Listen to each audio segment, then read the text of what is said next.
একদিন ইমাম হাসান ও ইমাম হুসাইন তাদের কাঠের তক্তিতে লিখছিলেন। লিখে দুজনেই বললেন, আমার লেখাই বেশি সুন্দর। অন্যজন বললেন, না, আমারটাই ভালো। মিষ্টি একটা তর্ক হলো। তাই সিদ্ধান্তের জন্য তারা তাদের আব্বু হজরত আলীর কাছে গেলেন। হজরত আলী দুজনের লেখা দেখলেন, দুটোই ছিল খুব সুন্দর।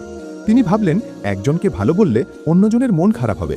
তাই তিনি বললেন, এর সিদ্ধান্ত তোমাদের আম্মা নেবেন। দুজনেই সৈয়দা ফাতিমার কাছে গেলেন।